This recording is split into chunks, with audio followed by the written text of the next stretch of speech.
Bismillahirrahmanirrahim. Assalamualaikum warahmatullahi wabarakatuh. Kembali lagi di channel Pena Pencari Hikmah. Kali ini kita akan bahas bab ke-21 Kitab Daqaiqul Akhbar, penjelasan tentang tiupan membinasakan, kemudian tiupan mengagetkan. Dan sangkakala ditiup, lalu sampailah kejutannya pada penduduk langit dan bumi, kecuali hamba-hamba yang dikehendaki Allah Subhanahu wa ta'ala. Gunung-gunung berjalan, berterbangan, langit berhamburan, hancur, bumi bergoncang seperti perahu di dalam air. Wanita-wanita yang hamil melahirkan kandungannya. Wanita-wanita yang menyusui lalai dari anak yang disusui. Anak-anak kecil menjadi beruban di rambutnya. Para setan menjadi bingung. Bintang-bintang berguguran kepada mereka. Matahari menjadi gerhana. Langit dilenyapkan dari atas mereka, sedangkan manusia saat itu dalam keadaan lupa. Demikianlah seperti firman Allah Subhanahu wa ta'ala, Inna zalzalatas sa'ati syai'un 'adzim. Sesungguhnya kegoncangan hari kiamat itu adalah suatu kejadian yang sangat besar dahsyat. Kejadian seperti itu berlangsung selama 40 hari. Diriwayatkan dari sahabat Ibnu Abbas radhiyallahu anhu berkata, Rasulullah sallallahu alaihi wasallam pernah membaca firman Allah yang maha luhur, Ya ayuhan nasu taqu rabbakum inna zalzalatas sa'ati syai'un 'adzim. Wahai manusia, bertakwalah kepada Tuhanmu. Sesungguhnya kegoncangan hari kiamat itu adalah suatu kejadian yang sangat besar. Nabi sallallahu alaihi wasallam bertanya, apakah kalian tahu kapankah hari itu? Para sahabat menjawab, Allah dan Rasulnya lebih mengetahui. Nabi sallallahu alaihi wasallam pun menjawab, hari itu adalah hari di mana Allah yang Maha Luhur berkata kepada Nabi Adam alaihissalam, berdirilah dan utuslah dari anakmu utusan ke neraka. Lalu Nabi Adam bertanya, berapa dari setiap 1000? Allah yang Maha Luhur pun menjawab, dari setiap 1000, 99 masuk ke neraka dan 1 masuk ke surga. Lalu hal itu terasa berat bagi para sahabat, dan mereka pun hanyut dalam tangis dan kesedihan. Lalu Nabi sallallahu alaihi wasallam berkata, sesungguhnya aku berharap adalah 1/4 bagian dari penghuni surga. Kemudian Nabi sallallahu alaihi wasallam berkata, sesungguhnya aku berharap kalian adalah 1/2 dari penghuni surga. Lalu mereka merasa senang. Lalu Nabi sallallahu alaihi wasallam pun berkata, sesungguhnya aku berharap kalian adalah 2/3 dari penghuni surga. Dan Nabi sallallahu alaihi wasallam berkata, berbahagialah, sesungguhnya kalian di dalam umat-umat seperti sebuah bulu di perut unta. Sesungguhnya kalian adalah satu bagian dari 1000 bagian.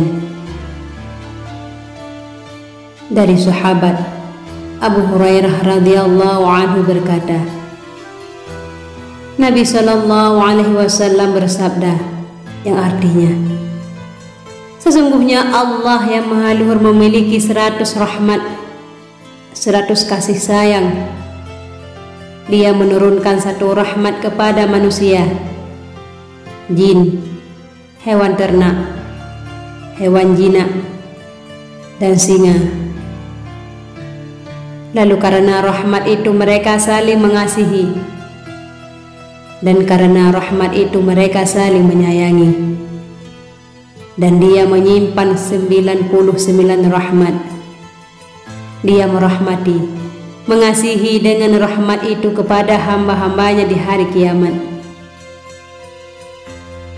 Kemudian Allah memerintahkan kepada malaikat Israfil alaihissalam untuk meniup tiupan yang binasakan. Lalu dia pun meniupnya sembari berkata, wahai ruh-ruh yang telanjang, keluarlah atas perintah Allah yang Maha Luhur. Lalu binasa dan matilah penghuni langit dan bumi, kecuali hamba-hamba yang dikehendaki Allah yang Maha Luhur.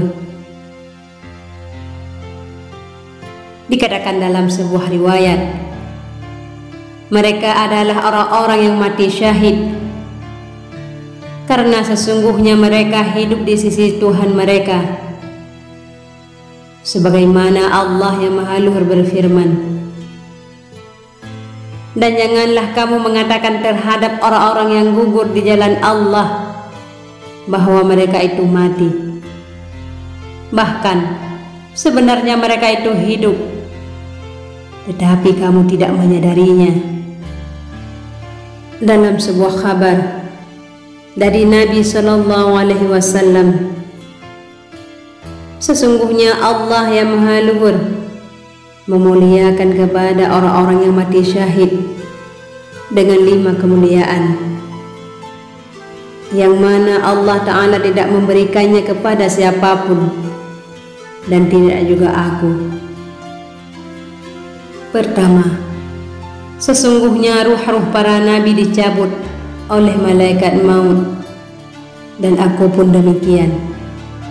Sedangkan ruh-ruh para syuhada dicabut oleh Allah yang Maha Luhur. Yang kedua, sesungguhnya para nabi dimandikan setelah mereka wafat, dan aku pun demikian. Sedangkan para syuhada tidak dimandikan. Ketiga, sesungguhnya para nabi dikafani ketika mereka wafat, dan aku pun demikian. Sedangkan para syuhada tidak dikafani. Keempat, sesungguhnya para nabi disebut sebagai orang yang telah mati, dan aku pun demikian. Dikatakan Muhammad Sallallahu Alaihi Wasallam telah meninggal dunia. Sedangkan para syuhada adalah orang-orang yang hidup, tidak disebut sebagai orang-orang yang mati, tetapi disebut sebagai orang-orang yang hidup. Kelima, sesungguhnya para nabi mendapatkan syafaat dari Allah Subhanahu wa Ta'ala pada hari kiamat, dan aku pun demikian. Sedangkan para syuhada mendapatkan syafaat setiap hari sampai hari kiamat. Dan dikatakan di dalam makna, kecuali hamba yang dikehendaki Allah.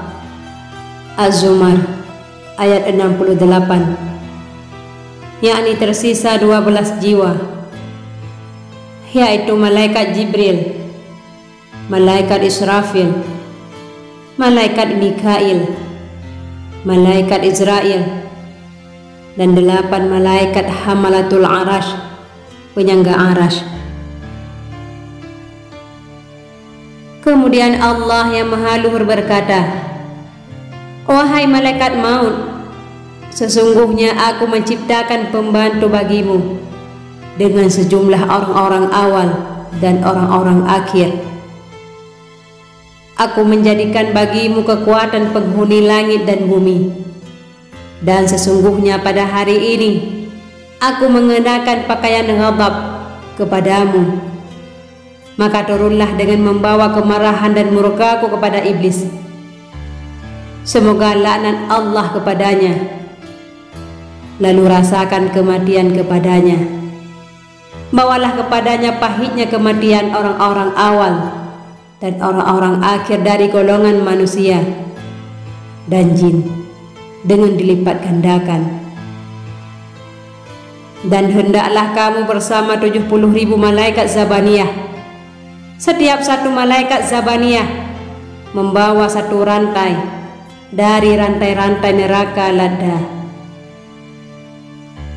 Allah menyeru kepada malaikat untuk membuka pintu-pintu neraka. Lalu malaikat maut turun dengan sebuah rupa yang mana jika penghuni bumi dan penghuni 7 langit melihatnya, maka mereka semua mati. Lalu malaikat maut menghampiri iblis dan membentaknya sekali bentakan. Tiba-tiba iblis pun pingsan. Malaikat maut memiliki suara yang seram. Jika penghuni bumi dan langit mendengarnya, maka mereka akan pingsan karena suara itu.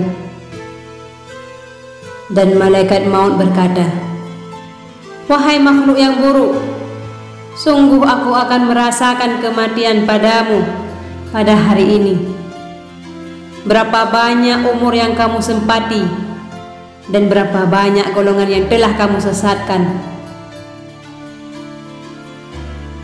Periwayat berkata, melanjutkan kisah, lalu iblis pun melarikan diri ke arah timur. Namun tiba-tiba malaikat maut ada di sekitarnya. Iblis pun melarikan diri ke arah barat. Maka tiba-tiba malaikat maut ada di sekitarnya. Maka tak henti-hentinya iblis melarikan diri.